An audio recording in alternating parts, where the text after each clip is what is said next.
네, 이번 한 주 정치권을 뒤엎은 이슈들 시사평론가 두 분과 이야기 나눠보겠습니다. 최영일, 이종근 두 분 시사평론가 오늘 모셨습니다. 어서 오십시오. 안녕하세요. 예.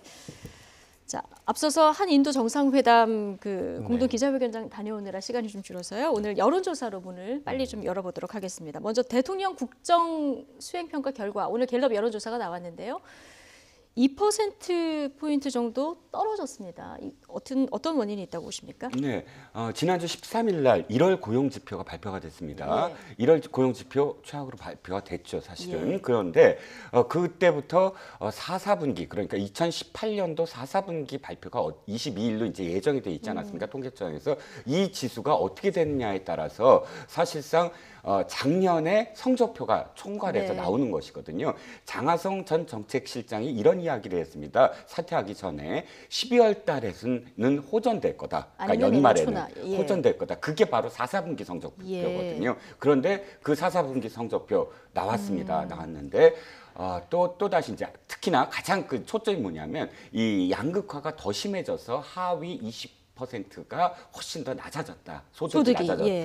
더 벌어졌다는 거죠. 벌어졌다는 거죠. 양극화가 훨씬 심화됐다는 것이죠. 이것이 사실은 경제 지표상으로 2018년을 좌우하는 어떤 상징이 되는 것이었어요. 그래서 지난주 13일부터 그 4분기 발표까지의 경제 지표에 대한 이 심리, 어떻게 될 것인가, 불안한 심리가 사실은 2%포인트 정도의 어떤 그런 그 하락으로 연결되지 않았나 싶습니다. 예.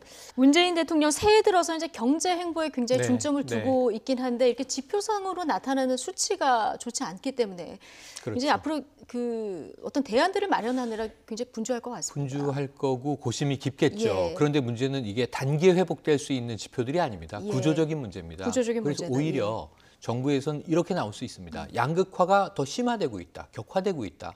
따라서 지금 우리의 경제산업 구조를 더 전면적으로 구조개혁을 해야 되는데 지금 사실 구조개혁을 하려고 하다 보니 역대 정부가 안 썼던 소득주도 성장, 지난해 내내 이제 쟁점이 됐고요. 오히려 그러다 보니까 소상공인 문제들 때문에 좀 물러나는 모양새를 지금 취하고 있지 않습니까? 그렇다면 지금 고민을 좀 해야죠. 구조개혁을 하기 위해선 개혁 드라이브를 강화해야 되는 것인가? 아니면은 그 표면적으로 좀 이제 경기 자체를 안정화시키기 위해서 이 기업 프렌들리한 정책으로 나가야 되는 것인가? 사실은 지금 갈림길에 놓여 있거든요. 그러다 보니까 구조개혁 문제는 한 달, 두 달 내에 지표가 전환될 수가 없다. 그러면 경제가 너무나 쉬운 일이게요. 그래서 그런 면에서는 이 문재인 정부의 고심은 구조개혁도 해야 하고 표면적으로 지금 거래, 장사, 비즈니스를 하고 있는 이 실제적인 이 층들의 불안감도 해소시켜줘야 되고 두 마리 토끼를 잡아야 되는 아주 어려운 상황에 직면해 있는데 지난해 말에도 그런 말씀을 드렸는데요.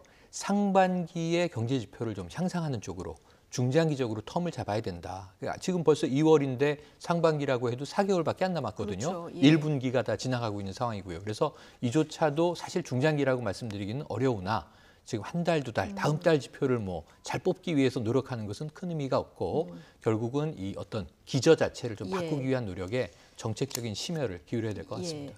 문재인 대통령의 초기 그 국정주주 고공행진을 이어갔던 부분이 이제 북한 비핵화 문제였었는데 이 부분 이제 북미 정상회담 앞두고 있어서 이 결과에 따라서 지지율이 또 변동이 있을 것 같으니까 이건 좀 지켜보도록 하고요. 정당 지지율 좀 보여주실까요? 변화가 있는지 보겠습니다. 자, 민주당과 한국당 전주와 동일한 이런 상황이네요. 네, 공교롭게도 민주당도 그렇고 한국당도 그렇고 전주와 아주 수치가 전혀 변경이 없습니다. 물론 이제 그러니까 민주평화당이나 바른미래당은 약간씩 뭐 이렇게 이 차이가 있지만 그것도 오차 범위 내이기 때문에 크게 중요하지 않은 것 같고요. 이 똑같다고 했을 때 사실은 더 안 좋다라고 평가를 받을 수 있는 건 한국당입니다. 이유는 딱 한 가지죠. 민주당은 전당대회 진행 중이라. 그렇죠. 민주당은 특별하게 외적인 요인, 내적인 요인이 일주일 동안 없었습니다. 그런데 한국당은 전당대회가 지금 계속 벌어지고 있고 이미 전당대회와 관련된 선행해서 이제 많이 반영이 되지 않았습니까? 문제는 실질적으로 이제 며칠 남지 않았고 TV 토론이 시작했어요. TV 토론이 시작됐다면 좀 더 주목을 끌 수 있는 그런 기회들인데 TV 토론이 열띠게 5번이나 사실 횟수도 늘리고 해서 이 주목을 받아야 됨에도 불구하고 똑같다라는 것은 전대의 주목률이 떨어지고 있다라고 도리어 바라봐야 되거든요. 그것이 바로 태극기 부대라든지 새로 유입된 분들이 전당대회에서의 어떤 폭언이라든지 이런 것들이 작용을 해서 전당대회에 대한 어떤 효과가 지금 너무나 반감되고 있기 때문에 전주와 똑같다고 하더라도 도리어 그러니까 도리어 마이너스라고 여겨질 만큼 사실 한국당은 거기에 대한 어떤 충격에서 벗어나지 못하고 있다라고 해석을 할 수밖에 없죠. 태극기 부대에 어떻게 보면 한국당에 대한 애정이 역으로 보면 한국당에 악영향을 미쳤을 수 있다 이런 얘기를 해주셨는데 리얼미터 어제 여론조사를 보면 한국당이 태극기 부대와 단절해야 된다 이 질문에 대해서 응답 이렇게 58%가 단절해야 된다. 자, 이건 국민 전체입니다. 답변했고 국민 전체. 예. 그래서 이게 바로 오세훈 후보가 이야기하는 거거든요. 지금 이제 뭐 황교안 후보가 되든 혹은 김진태 후보가 되든 자신 외에 다른 친박의 세력을 등에 업은 후보가 당대표가 된다면 내년 총선은 필패다. 이게 이제 오세훈 후보가 얘기한 일성이었습니다. 이것을 입증해 주는 게 지금 말씀하신 리얼미터의 자료예요. 태극기 부대가 자유한국당 내에 지금 현재도 적극적인 지지층으로 합동연설의 분위기를 이끌어가고 있지 않습니까? 이런 상황이 연출됐을 때 이게 득이냐 실이냐. 그럼 지금 조대원 후보가 한 얘기가 있죠. 오히려 데리고 나가라. 지금 당을 망치고 있다. 이런 일갈도 내부에서 나왔습니다. 또 김병준 비대위원장도 강하게 이 야유가 나올 때 박수로 덮어달라 이런 얘기를 최근에 했고요. 그런 면에서 저는 이게 지지율이 정체돼 있다는 건 아까 이평론가님 말씀에 덧붙여서 자유한국당 입장에서 다행이다. 지금 사실은 빠졌어야 되는 것이다. 오히려 지금 이제 컨벤션 효과를 노리는 게 정상인데 이 컨벤션 효과는커녕 오히려 지지율이 지금 추락하던 추세를 보이다가 멈췄다는 건 차라리 다행인데 문제는 지금 아까 말씀하신 이 추가적인 여론조사 태극기 부대와 자유한국당이 함께 가는 게 좋으냐 단절하는 게 좋으냐 국민 여론조사는 과반이 훌쩍 넘는 58%가 단절해야 한다. 이게 지금 내년 총선에서 아주 중요한 점 파라미터라고 봐요. 다만 보수층의 입장은 또 다르다는 게 당심과 민심이 차이가 있구나. 안타까운 대목입니다. 그러니까요. 한국당 지지층하고 보수층에서는 태극기 부대를 포용해야 된다. 이 의견이 우세한 상황이거든요. 지금 당내에서 태극기 부대를 아주 강하게 저지하지 못하는 이유가 바로 여기에 있을까요? 그런데 단절이라고 한번 생각을 해보죠. 단절의 방법이 무엇인지를 한번 여쭤보고 싶어요. 자, 입당 원서를 낼 때 당신은 태극기 부대입니까 아닙니까? 이렇게 물어보지 못해요. 어떤 성향을 가집니까? 이렇게 물어보지 못해요. 그러니까 좋아서 입당을 하는 거잖아요. 자신이 입당을 하고 이 당비를 내면 책임 당원이 됩니다. 한 달에 1,000원씩. 그렇다면 단절이라는 것이 인위적으로 어떤 그 안에 세력이 있는데 이 세력들은 추출하나요? 당원으로 들어온 그런 사람을? 입당이 아니더라도 여러 가지 논란이 됐을 때 이제 당이 공식 입장을 발표할 때 어떤 메시지를 전달할 수는 있죠. 그렇죠. 그것이 이제 자정이라고 저는 표현하고 싶어요. 그러니까 이 정당이라는 것은 어차피 그 안에 여러 가지 갈등을 갖고 있는 사람들이 들어와서 그 갈등을 해소하기 위해서 자신의 의견을 내는 거잖아요. 그런데 지금 부산에서의 전당대회가 굉장히 좀 바로 잡히는 어떤 분위기예요. 그건 바로 자정에 대한 어떤 스스로 어떤 의견을 갖던 그것이 다수의 목소리가 되지 못하면 이 힘이 실리지가 않는 거 아닙니까? 앞으로도 더 태극기 부대가 좀 더 그러니까 제도권 정당에서 자리를 잡을 수 있도록 게임의 룰과 또 규칙을 지키면서 자리를 잡는다면 모를까, 그렇지 않고 보여주는 행태가 계속 똑같다면, 대구에서 보여주는 행태가 똑같다면 아마도 그 안에서 권력을 획득하지 못하고 서서히 소수파에서 극소수파에서 자멸하는 수밖에 없거든요. 이런 것이 사실은 이 정당의 어떤 정치는 생물이니까 그 안에서 이렇게 효과가 나타나는 것이지, 실질적으로 어떤 법적으로 단절을 한다, 이거는 불가능한 거라는 거죠. 법적으로 단절을 한다는 것은 현실적으로 불가능하다 얘기를 해주셨는데, 어쨌든 여러 가지 이제 막말이 논란이 되다 보니까 한국당 내에서도 우린 자정 능력이 있다, 자정을 해야 된다, 이런 목소리도 좀 크게 나오고 있는 것 같습니다. 그동안 이런 논란으로 본질이 흐려질 뻔했던 자유한국당 전당대회, 어제 부산 합동연설회에서는 야유와 욕설 대신에 질서를 좀 찾은 모습이었는데요. 이 모습 영상으로 보고 오시겠습니다. 사람들이 다쳐서 피를 흘리고 있는 그런 장면을 합니다.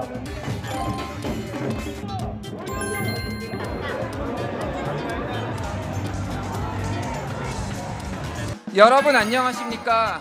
청년 최고위원 후보 기호 2번 김준교입니다. 사려 깊지 못하고 다소 과격한 언행으로 우리 당의 축제인 전당대회에 누를 끼치게 되어 죄송합니다. 젊은 혈기에 실수한 것으로 너그럽고 어여삐 봐주셨으면 합니다.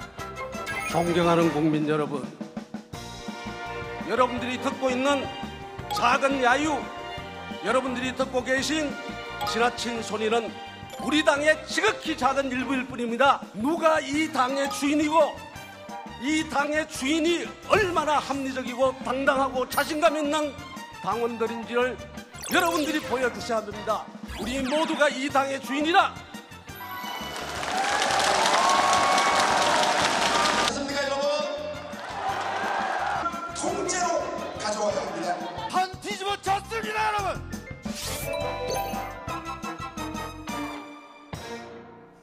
네.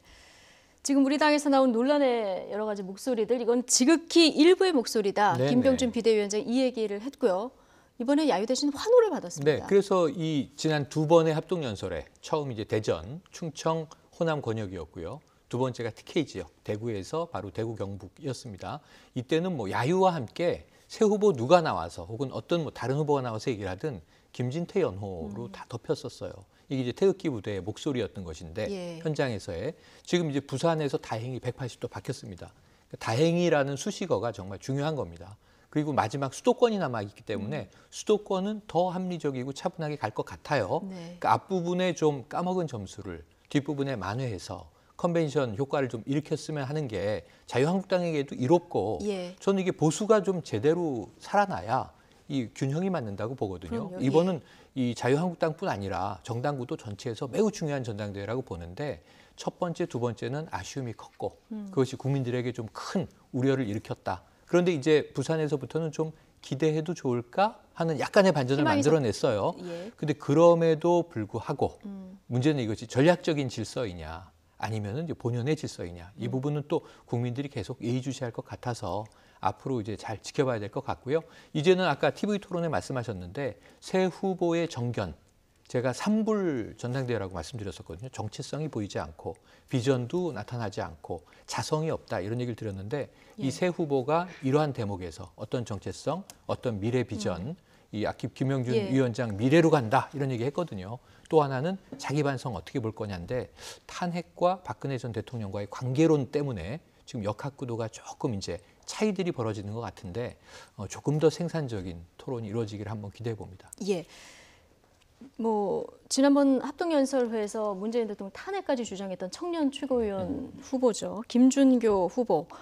어제까지만 해도 이제 당 지도부에만 사과를 했는데 지금 모습 보셨지만 굉장히 몸을 낮추는 이런 모습 보이고 있거든요. 네, 그렇습니다. 사실 사과라는 것은 그 자신이 말을 한다거나 어떤 행위를 했을 때 그 대상, 그러니까 사과를 받아야 될 대상한테 제대로 사과를 해야 되는 거 아니겠습니까? 네. 근데 첫 번째 사과가 당의 어른, 원로들에 대한 어떤 그 사과로 그쳤어요. 그러니까 사실은 당원들에 대한 사과도 있어야 되고 또 현직 대통령에 대해서 그렇게 표현한 것에 대한 직접적인 또 언급이 있었어야 됐다. 이런 아쉬움들이 굉장히 많이 또 언론에 보도가 예. 됐고 그러니까 오늘은 더 거기에 그것과 관련해서 더 자신의 자세를 좀 낮추는 그런 네. 분위기입니다. 그러니까 그런데 예. 한성규 준비위원장이 다시 불을 지피고 있어요. 네, 탄핵과 관련해서 예. 사실은 뭐그 이 발언이 문제가 될 게 없다. 청년- 대통령이 스스로 탄핵의 길을 가고 있다. 이런 얘기를 네, 근데 해서요. 제가 누차 사실 말씀을 드리지만 예. 정치인들이 이 탄핵이라는 말을 이렇게 쉽게 입에 올리면 안 된다고 저는 예. 생각을 합니다. 탄핵이라는 건 굉장히 엄중한 상황에서 어쩔 수 없이 정말 스스로 탄핵이라는 말을 언급을 하더라도 이건 정말 안 되는 상황. 스스로도 그것을 이런 상황 절대 안 되지만 그러나 이러한 사유 때문에 탄핵이라는 말을 할 수밖에 없다라는 그런 정도의 정말 생각으로 탄핵을 마지막 순간에 올려야 된다고 생각을 하거든요. 이것을 더불어민주당도 마찬가지입니다. 예. 사법부에 대해서 판사에 대해서 탄핵을 운운하는 것도 역시 마찬가지입니다. 일단 선출직이든 아니면 사법부처럼 선출직이 아니든 왜 탄핵이라는 말을 했냐면 엄중하게 사실 마지막 순간에 그 직을 내려놔야 될 때 그 탄핵이라는 마지막 수단을 지금 우리가 헌법에 명기한 예. 것이거든요. 그런데 이렇게 지금 탄핵이라는 말이 쉽게 많은 정치인들 입에서 오르내리면 너무 쉽게. 그렇죠. 엄중함 없이 우리들은 탄핵 인플레이션 시대에 지금 살고 있는 것 같아요. 네. 그러니까 앞으로도 사실 그 선관위원장이 무슨 의미로 하셨는지는 뭐 그 밑에 이제 설명이 좀 나옵니다만 네. 최근에 블랙리스트 건이라든지 이런 건에 대해서 설명을 하셨습니다만 정치인들 모든 정치인들의 입에서 탄핵이라는 말이 너무 쉽지 않게 나왔으면 합니다. 예, 탄핵이라는 말이 너무 쉽게 나오고 있다. 이런 문제점을 지적해 주셨는데 지난 그 박근혜 전 대통령의 탄핵이 정당했는가? 네. 지금 한국당 전당대회 새 후보가 이걸 가지고 좀 공방을 벌이는 모습인데 어제 부산 합동연설회에 이어서 TV토론회도 있었죠. 이 경쟁이 가열되면서 후보들 간의 신경전도 상당했는데요. 이와 관련한 말들도 나왔습니다. 들어보시겠습니다. 대행으로서 누릴 거는 다 누리고 직책을 수행하실 건 다 하셨지 않습니까? 왜 지금 그러시냐 생각을 해보면 결국은 태극기 세력을 비롯해서 표를 의식하는 것 아닌가. 이거는 결국은 소탐대실이거든요. 대통령 권한 대행이 국무총리가 헌법재판소에 의견을 제시하면서 이래라 저래라 하는 것이 되겠습니까? 지금은 제가 자유로운 몸이기 때문에 그 부분에 관해서 제 의견을 말씀을 드리는 거예요. 별명이 뭐 황세모다라는 말까지 나오고 있습니다. 이렇게 중요한 것에 대해서 세모라고 한다 그러면은 그건 정말 문제가 저는 있다고 생각을 합니다. 태블릿 PC에 대해서 이게 지금 문제가 많다 이런 주장들이 굉장히 많습니다. 여기에 대해서는 또 어떤 입장이십니까? 이것도 혹시 세모입니까? 잘못된 부분이 많다. 그런 것을 토대로 해서 재판도 진행되고 있는 것으로 알고 있습니다. 조작됐을 가능성이 있다는 것에 좀 무게중심을 두고 계시는 겁니까? 제 개인적으로는 그렇게 보고 있습니다. 네. 별명이 황세모. 지금 김진태 후보가 이런 네. 얘기를 했는데 대통령 탄핵을 바라보는 시각이 이제 새 후보가 확연히 달랐었는데요. 맞습니다. 황교안 전 총리 입장이 약간 김진태 후보 쪽으로 옮겨가는 겁니까? 발언이 조금 달라지고 있습니다. 그러니까 이게 지금 이 눈치보기죠. 예. 어느 세력에 내가 좀 이게 부응해야 표를 더 얻어서 당권을 잡을 수 있을까? 그러니까 이게 이제 전략적인 발언이라고. 저 보시는 얘기는 건가요? TV 예. 토론회 때 아예 사회자가 탄핵에 대한 입장을 OX로 표하시오. 그러니까 지금 오세훈 후보만 탄핵 X 불가피했다. 그리고 나머지는 이게 탄핵이 부당했다의 O예요. 그런데 황교안 후보는 사실 OX밖에 없으니까 O를 들었지만 마음은 세모다. 예, 마음은 세모다. 그러니까 이게 애매한 입장인 거죠. 세모라는 게 이도 저도 아닌 그거를 바로 포인트를 잡아서 김진태 후보가 공격하는 장면인데요. 저는 아까 태블릿 PC 조작이라고 예. 개인적으로 의심한다 등 아까 이평론가님 말씀하신 게 정확하세요. 탄핵을 엄중하게 다뤄야 돼요. 근데 지난 탄핵, 이제 앞으로 미래의 탄핵이 아니라 있었던 탄핵은 엄중하게 이루어졌습니다. 1,700만 명의 국민이 나섰고 당시에 국회는 민주당, 야당마저도 탄핵이 되겠나 하고 있을 때 국민들의 그 분노 때문에 탄핵이 가결됐잖아요. 예. 그리고 3월 10일에 헌재에서 탄핵이 확정이 됩니다. 그리고 이 탄핵이 확정되자 조기 대선이 확정되면서 5월 9일에 조기 대선 문재인 대통령이 당선돼서 5월 10일 취임 이 상황인 겁니다. 그런데 지금 이야기를 하는 것들이 몇 년 되지 않은 역사를 왜곡하고 있어요. 지금 태블릿 PC는 사법부에서 이것은 최수진의 것이 맞다. 이 태블릿 PC가 조작됐다가 지금 가짜 뉴스라고 해서 여러 차례 소송이 있어 왔고 줄패소를 지금 한 사안인데 지금 이 공당의 후보로 제1야당의 후보로 나와서 태블릿 PC는 조작된 증거다라고 다시 탄핵을 지금 이 뒤집기 위한 얘기를 아주 이 스모킹건이라고 얘기했지 않습니까? 당시에 그 얘기를 지금 서슴없이 하고 있고 그러면 그 엄중한 탄핵 자체를 나는 부정한다라는 의미예요. 그럼 지금 아까 말씀하신 이 탄핵이라는 말을 함부로 우리가 가볍게 얘기해서는 안 되는 그 부분에서 사실 문재인 정권 들어와서 탄핵이 확정된 게 아니라 탄핵이 확정됐기 때문에 문재인 정권이 탄생한 거예요. 그래서 촛불혁명으로 탄생한 정부다. 네. 이렇게 늘 대통령도 얘기를 하시는 건데 이 부분에 대해서 저 토론회에서의 내용은 전 납득이 되지 않는 내용을 지금 이야기하고 있어요. 이게 국민 정서와 크게 동떨어져 있다. 당심은 정말 네. 탄핵에서 우리가 억울한 점도 있지. 아니야, 우리가 정권을 뺏겼지. 패배감, 열패감 여러 가지 때문에 부정하고 싶은 심리가 있는 것을 끌어오고자 지금 하는 것은 이해가 되나 전략적으로 문제는 팩트 자체를 왜곡하는 그런 형식의 지금 네. 당심의 이 소구는 안 된다고 봅니다. 그러니까 지금 최순실 태블릿 PC가 조작 가능성이 있다. 이건 뭐 굉장한 발언입니다. 근데 지금 황교안 후보 같은 경우는 탄핵의 절차상 문제가 있다. 그리고 지금 얘기한 이 부분도 개인적으로는 이렇게 생각한다 얘기를 하고 있지 않습니까? 네. 근데 공당 제1야당의 이제 대표를 뽑는 자리인데 이게 개인적인 의견으로 쭉 당을 끌고 갈 수 있을까요? 네, 그렇습니다. 그건 사실은 이 부분은 예. 뭐냐면 앞으로 만약에 당대표가 되더라도 당대표가 된 순간부터는 똑같은 사실 비판과 비난을 더불어민주당으로부터 받아야 됩니다. 이제부터는. 그러니까 당내에서는 지금 사실 이 비적대적 모순 관계거든요. 적대적으로 사실 이걸 싸우는 것이 아니라 한 정당 안에서 자신들의 어떤 이 권력을 당대표랑 권력을 나누기 위해서 사실 서로 비판하는 거지 비난을 하는 것이 아닌데 실제로 당대표가 됐을 때 지금 사실 훨씬 더 높은 강도로 탄핵에 대해서 사실 어떻게 생각하냐. 넌 탄핵 총리였지 않았느냐라는 비난을 상대 당으로부터 들어야 됩니다. 그렇다면 지금의 어떤 정도의 거리를 약간씩 두면서 개인적인 의견만 지금 이야기하고 있지 않습니까? 이것이 당대표가 되는 데는 큰 무리가 없어 보이긴 하나 이런 태도가 앞으로 당대표가 돼서 실질적으로 어떤 권한을 행사할 때 권위를 계속 유지할 수 있을까라는 부분에서는 마이너스일 것이다. 그러니까 입장 표명을 지금보다는 훨씬 더 강화돼서 나머지 토론회 때 좀 밝혀야 되지 않겠느냐라는 것입니다. 예. 앞으로 뭐 몇 차례 토론에 남아 있으니까요. 네. 또 어떤 발언들이 나오는지 보고요. 지금 판세가 어떨까, 국민 여론은 어떨까 이렇게 여론조사한 부분이 있는데요. 보시면 자유한국당 대표 경선에서 선호하는 후보, 국민 여론만 보면요. 오세훈 후보가 우세한 이런 상황입니다. 네, 그런데 매우 한국당 지지층만 또 따로 보면 황교안 후보가 월등히 우세한 이런 상황이거든요. 그래서 아까 비적대적인 공생관계 왜 말씀하신 건지가 이제 여기서 확인이 되는 거죠. 지금 현재는 당대표가 되기 위해선 당심을 끌어와야 되는 겁니다. 그런데 이제 당심을 끌어오고 나서 당대표가 되면 이제 여당과도 협치도 논의해야 되고 또 격돌도 해야 되고 이걸 풀어나가야 되면서 민심을 움직여서 내년 총선에서 이기기 위한 레이스에 돌입을 하는 겁니다. 네. 이제 뭐 대략 이제 당대표 끝나고 북미 관계 해결되고 3월 과도 국면 지나가고 하면은 그게 딱 1년 남는 거거든요.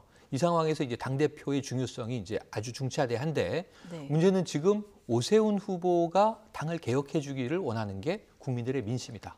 하지만 당심은 그것보다는 오히려 황 후보가 당을 결집시켜 주기를 원하고 있다. 통합이라는 얘기를 계속 해오셨는데요. 황 후보가. 이 민심과 당심 반영 비율이 어떻게 됩니까? 반영 비율 자체가 보면 격차가 꽤 있죠. 네. 거의 제가 보기에는 뭐 7대3 정도 지금 말씀하신 대로 국민 여론조사가 30% 들어가고요. 이 당원들의 투표가 70%인데 그 안에서도 책임 당원의 비중이 가장 높거든요. 그래서 우리가 지역적 분포에서 이 실장님이 지난번에도 한번 분석을 해주셨는데 이게 어쩔 수 없이 영남 지역의 표가 50% 이상을 좌우한다. 그것 때문에 오세훈 후보가 수도권에서 우세하더라도 자유한국당 내의 분포 특성상 상당히 좀 고전을 할 것이다. 네. 그럼에도 불구하고 지금 이제 저희가 확연하게 여론조사에서 당심과 민심은 이 정도의 지금 격차가 있다는 걸 확인하기 때문에 내년 총선 전략을 바라보는 입장에서는 제가 당적이 없는 외부 자유 관점에서 너무 어드바이스를 해드리고 싶은데 그렇다고 당심을 뒤집을 수는 없는 거거든요. 이건 또 당내 민주주의 절차가 존재하기 때문에 회심의 미소를 지으시는 이 실장님이 뭔가 중요한 코멘트를 해주셔야 될 것 같아요. 네, 아니 제가 드리고 싶은 말씀은 민심의 30%가 오세훈 후보가 앞서더라도 이것을 민심이라고 한마디로 정의할 수는 없다. 왜냐하면 이 안에는 사실은 더불어민주당 지지자들이 지금 응답한 것도 있거든요. 그러니까 실제로 30%의 국민 여론조사에서도 뭐 전화 모바일을 했을 때 당신이 어디를 지지하냐, 누구를 지지하냐를 물어요. 그래서 한국당을 지지한다. 그러니까 더불어민주당을 지지한다 그러면 그 비율은 사실 좀 줄입니다. 확실히 줄이고요. 그러니까 한국당을 지지하는 사람들로서의 여론조사가 훨씬 비율이 또 국민 여론조사에도 높기 때문에 지금 전체 국민을 상대로 했을 때의 30%가 사실은 거기에 전략적 투표를 고려해야 된다라는 것이죠. 어쨌든 1위도 궁금하고 2위를 누가 하느냐 이 부분도 굉장히 궁금한 상황입니다. 당에 미치는 파장이 앞으로 클 것이기 때문에 그런데요. 지금 조금 전에 저희가 박근혜 전 대통령에 대한 뭐 탄핵 문제 새 후보의 입장도 들어봤습니다만은 사면에 대해서는 새 후보가 약간 온도차는 있습니다만은 비슷한 목소리를 내고 있는데 지금 박근혜 전 대통령 이 사면 내기를 넘어서 지금 이명박 전 대통령의 보석 신청에 대한 이 문제도 공방이 이어지고 있는 이런 상황입니다. 친이계 좌장 이재호 한국당 상임고문이 굉장히 격한 반응을 보이고 있는데 어제 인터뷰 내용 먼저 들어보시죠. 건강이 상당히 알려져 있는 것보다 나쁜데 의사들 견해도 우리 의견과 뭐 비슷해요. 그래서 할 수 없이 우리가 이제 억지로 보호를 신청했죠. 제일 위험한 게 무호흡증이에요. 우리가 사정에서 그 단소호흡기 같은 걸 이제 안에 들여서 요즘 그걸로 이제 겨우 이제 수면을 하고 그러시는데 그다음에 당뇨가 또 아주 높잖아요. 그건 당뇨가 합병증이 오면 그건 손 걷잡을 수 없잖아요. 이제 늘 나오실 때 기침도 하고 뭐냐 그러시잖아요. 예. 결혼 배가 안 좋으신 겁니다. 문재인 정권이잖아요. 권력의 정점에 누가 있습니까? 전직 대통령 보석 여부를 대통령이 결정하지 누가 결정하겠어요? 보석 여부를 대통령이 우리도 정권 결정하나요? 잡아봤잖아요. 보석 여부를 법원이 결정하지만은 그것에 대한 양해는 현직 대통령의 결정 정도는. 네, 이재호 의원 굉장히 격앙된 반응입니다. 네, 그렇습니다. 사실 보석을 신청을 하고 그 결과를 사실 얻어내려고 한다면 저렇게 격앙돼서는 좀 안 될 것 같아요. 사실은 오히려, 호소하고 해야지요. 근데 이 부분에서 뭐가 잘못돼 있냐면 이런 것 같아요. 뭐 이 대통령으로서 사실은 더 특혜를 받을 수는 없다라는 게 이제 검찰의 입장이면 만약 이재호 전 의원이 이 진짜 그러니까 그 보석을 받아내려고 한다면 대통령이기 때문에 도리어 역차별을 받아서도 안 된다. 그러니까 대통령이냐 아니냐가 중요한 것이 아니라 70대, 80대를 바라보는 그런 노인이 이렇게 여러 가지 병을 얻고 있다면 그건 어떤 사람도 사실은 보석을 받을 수 있지 않느냐라고 대국민 사실 호소라든지 어떤 좀 더 그런 어떤 논리를 그 태도를 오히려 역차별을 봐서는 안 된다. 이런 쪽으로 그런 가져야 태도로서 되는 거죠. 사실은 접근을 했어야 되지 않느냐. 그런데 지금 앵커를 좀 윽박지르는 그런 느낌들이라든지 그런 표현들 이런 것들이 사실은 굉장히 이 방송 이후에 댓글이라든지 혹은 분위기에서 국민 여론으로 봤을 때 별로 안 좋은 어떤 분위기를 지금 형성했다. 그렇다면 목적한 바를 지금 이루지 못하는 그런 그 인터뷰가 아니었느냐 하는 것이죠. 그런데 이명박 전 대통령은 뭐 이재호 고문 얘기에 따르면 나는 죽어도 감옥에서 나가겠다. 보석 신청하지 말아라. 그랬는데 이제 주변 사람들이 나가겠다. 건강이 너무 안 좋아서 맞습니다. 신청을 했다는 거예요. 그러니까 지금 친이계 좌장이지 않습니까? 이재호 전 대표 누가 봐도 이제 다 알고 있는데 그러니까 이명박 전 대통령을 걱정하고 그다음에 뭐 몸이 조금 안 좋아도 많이 위독하다고 얘기할 수도 있고 전략적인 측면에서 그리고 좀 이 보석해달라라고 이제 읍소할 수도 있는 거거든요. 그런데 다 괜찮아요. 저런 말씀 할 수 있어요. 근데 국민 정서와는 좀 갭이 있다고 보는데 다만 참 무서운 얘기를 합니다. 보석 여부는 대통령이 결정한다. 청와대가 결정한다. 우리는 정권 안 잡아봤냐. 그럼 지금 저 얘기는 뭐냐면 이명박 정권 때는 모든 보석, 정치인들의 보석 여부를 청와대가 결정했다는 얘기를 토로해버리는 거예요. 지금 보세요. 지금이 어떤 시대냐면 문재인 정권 들어와서 김경수 경남지사가 그냥 법정 구속됩니다. 안희정 전 충남지사도 그냥 법정 구속됩니다. 죄에 따라서 국민 정서를 반영해서 사법부가 결정을 해요. 그럼 바로 전 정권으로 가보면 당시에 홍준표 경남지사가 현직일 때 박근혜 대통령과 사이가 안 좋았어요. 오히려 여당 속 야당이라고 하고 아주 돌발 발언 많이 하고 그랬어요. 부딪혔어요. 중앙정부와 지자체에서.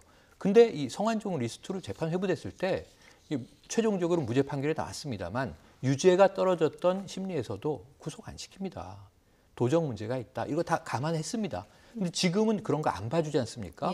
또 사법부와 정부의 지금 갈등도 깊어지고 있지 않습니까? 그 정부, 행정부 쪽이나 국회 쪽에서는 사법부를 어떻게든 특히 여권 인사들은 개혁을 부르짖고 있는데 쉽지 않지 않습니까? 이런 상황에서 우리 정권 때는 보석을 대통령이 결정했어. 이런 식의 이야기를 지금 뒤집어서 하고 계시기 때문에 그러면은 전 무슨 생각이 드냐면 이재호 전 장관, 전 대표는 앞으로 집권 가능성을 바라보지 않는구나. 그러니까 막 해도 된다고 생각을 하시는 거구나 하는 생각마저 드는 발언입니다. 놀랐습니다. 검찰은 좀 엄격한 입장이지 않습니까? 뭐 대통령이라도 예외가 있으면 안 되는 이런 엄격한 입장인데 정두원 전 의원이 이런 얘기를 했습니다. 만약 이 전 대통령에게 무슨 일이 생긴다면 정치적으로 큰 문제가 된다. 전적으로 의사 판단에 맡겨야 된다. 이런 얘기를 했거든요. 네, 그렇습니다. 평론가님 말씀처럼 이것을 전적으로 진짜 사법부, 특히 검찰이 판단할 거고 법무부가 판단할 문제입니다. 그럼에도 불구하고 정치적인 판단을 안 할 수가 없어요. 왜냐하면 두 전직 대통령이 만약에 정말 정도원 전 의원의 표현처럼 이 지금의 구치소에서 어떤 신변상의 문제가 생겼을 때 거기에 돌아오는 정치적 부담도 고려를 안 할 수가 없지 않겠습니까? 그러니까 이것은 전적으로 그야말로 의학계의 또 판단이 공정한 의학계의 판단이 또 개입이라기보다는 그 판단에 맡겨야 되는 것이죠. 그러니까 정치적인 판단이라는 것이 뭐 저는 그렇다고 해서 무슨 정무적 판단을 많이 고려하라는 것이 아니라 역시 마찬가지입니다. 그러니까 공정한 의학계의 판단에서 이제 구치소를 더 이상 구치소에서의 수용 생활을 계속 하다가는 그러니까 건강상의 악화로 여러 가지 어떤 문제가 생길 수 있다라는 판단이 선다면 그것은 검찰로서도 법무부로서도 받아들여야 되는 문제인데 다만 지금 이야기했듯이 뭐 전 정권은 이렇게 했다 저렇게 했다면서 정치적인 그런 보석을 허가해달라라고 요구한다면 도리어 역효과만 난다는 것이죠. 네, 이명박 전 대통령 구속 만료일은 4월 8일이더라고요. 그 전에 법원이 어떤 그 보석과 관련해서 판단을 내릴지 굉장히 주목되는 이런 상황입니다. 남은 시간 동안 이 얘기 좀 나눠보겠습니다. 2017년에 대선 직후에 잊혀질 권리를 주장하면서 떠났던 양정철 전 비서관. 다시 정치권 복귀설이 솔솔 나오고 있습니다. 작년 본인의 출판 기념회에서도 정치 복귀를 거부하기도 했었는데 당시 발언 먼저 듣고 오시죠. 두 분하고 좀 다르죠. 두 분보다도 조금 더 뭐랄까 좀 이제 처신이 대통령께 뭐랄까 좀 연관되는 좀 뭐 상징성이랄까요? 뭐 영향성, 뭐 이 상관관계 같은 게 좀 너무 커서 제가 두 분보다는 조금 더 조심스럽고 그래서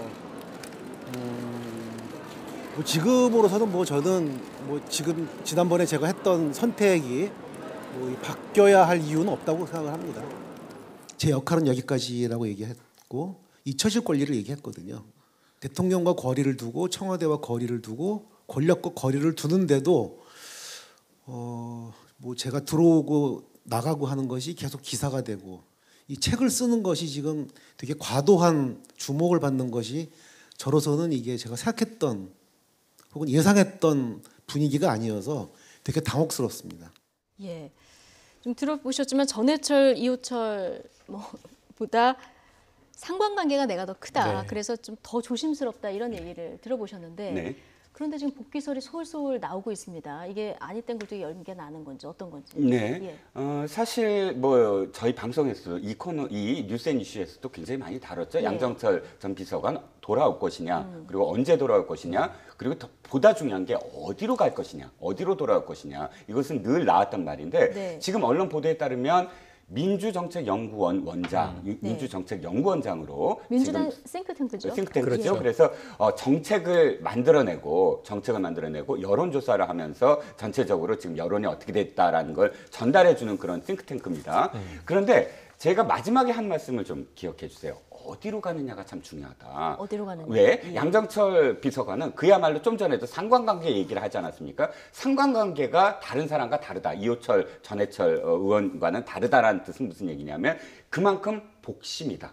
라고 할 수가 있거든요. 네. 그런데 지금까지는 어떻게 추측을 했냐면 청와대로 갈 것이다 추측을 해왔어요. 왜? 청와대가 사실 뭐 많은 어떤 사실 지금 지지율도 떨어지고 여러 가지 지금 난관들이 또 있으니까 경제 문제라든지 뭐 북한 문제 물론 이제 북미회담이 있지만 이런 것들을 중심으로 해서 청와대 복귀설이 있는데 민주정책연구원설이 나오고 있단 말이죠. 예. 그건 무슨 뜻일까라는 거예요. 제가 보기에는 이것이 굉장히 또 의미가 있다. 어떤 의미냐? 총선을 앞두고 그렇죠. 그만큼 문재인 대통령이나 혹은 더불어민주당 집권 여당에서 이번 총선에 굉장히 중요한 어떤 그 터닝 포인트를 가져가야 된다. 이번 총선을 놓쳐서는 안 된다라는 의미가 충분히 담겨 있을 수 있다. 또 한 가지는 제가 좀 취재를 해봤더니 실제로 이해찬 당대표와 양정철 비서관이 최근에 만났다. 식사를 실제로. 했다. 그리고 예. 그 자리에서 이해찬 당대표가 상당히 강권을 했다. 예. 돌아오라. 그리고 그 안에서 민주정책연구원장 얘기까지 나온 것으로 지금 그쪽에서 지금 밝히고 있습니다. 아직 기사화되지는 않았지만 그런 것을 보면 청와대가 아니라 당으로 갈 것이다라는 뭐 설이 어느 정도 지금 유력시 되고 있고 두 번째는 양정철 전 비서관의 역할은 앞으로 당에서 총선을 대비하기 위한 정책 집행이라든지 혹은 여론조사라든지 그런 것들을 중심으로 해서 하나의 어떤 역할을 할 것이다라고 보여집니다. 복귀를 하는지 하게 돼도 또 어디로 가는지 이것까지 좀 주목해서 봐야 되는 상황이 됐습니다. 자, 그런데 고민정 청와대 부대변이요, 청와대 행정관으로 지금 승진을 했고요. 네네. 탁현민 이제 전 행정관이죠. 네. 행사기획 자문위원도 위촉이 됐습니다. 네. 이건 이제 보수는 받지 않은 명예직. 네. 예. 24일 만에 복귀죠. 사실 청와대에 가서 일을 하는 거니까 물론 이게 풀타임으로 정규직으로 일하는 게 아니라 자문역으로 일을 하는 겁니다. 그럼에도 불구하고 지금 취임부터 최근까지 굵직한 모든 대통령 관련 행사들을 다 기획한 것으로 전해지는 탁현민 전 행정관의 이 재능을 이 문재인 대통령이 청와대가 놓아줄 수 없었다. 또 일관성도 필요한 거예요. 예. 그러니까 마땅한 후임자가 없는 것 같아요. 제가 보기에는. 왜냐하면 대통령의 캐릭터와 퍼스널리티를 정확하게 행사에 반영하고 사실은 이제 이 행사마다 취임 이후 다 화제가 됐었습니다. 청와대에서 커피 타임 즐기는 모습도 연출이 되고 국민들에게 굉장히 열렬한 또 희망을 주는 장면이 되기도 했지만 사실은 취임하고 나서 5.18 행사가 처음 있었고요. 유가족을 끌어안고 눈물을 흘렸죠. 그리고 8.15 이 국가란 무엇인가, 애국이란 무엇인가 이걸 정의하는 행사도 있었고 근데 다 굉장히 장엄하고 멋진 행사들이 연출됐고 이 중에 활용점정은 뭐냐면 남북 정상회담이었죠. 판문점에서 정상회담 끝나고 공동합의문 발표하고 해가 질 무렵에 평화의 집을 배경으로 해서 미디어 아트쇼가 펼쳐지지 않습니까? 이런 것들에서 오히려 저는 자유한국당 분들이 처음에는 탁현민 행정관에 대해서 강한 비판을 하다가 나중에는 우리 당에도 저런 인재가 필요하다. 부러워하는 것까지도 이제 봤습니다. 그러면은 지금 이제 그 청와대에서 놔주긴. 근데 탁현민 행정관이 청와대 생활 새벽 출근 심야 퇴근이거든요. 건강이 굉장히 나빠져요. 1년만 일하면. 제가 보기엔 예술 감독 스타일에서 정시 출퇴근은 너무 힘들었을 것 같고 이제 늦잠 좀 자면서 필요한 행사에 재능을 쏟아라. 이건 서로 윈윈하는 그림으로 저는 봅니다. 어쨌든 이 두 사람에 대한 청와대 신임은 굉장한 것 같다 이런 말씀 들고요. 측근들의 복귀도 어디까지 이루어질지 저희가 좀 주목해서 보도록 하죠. 최영일, 이종근 두 분 시사평론가와 이야기 나눠봤습니다. 두 분 고맙습니다. 고맙습니다.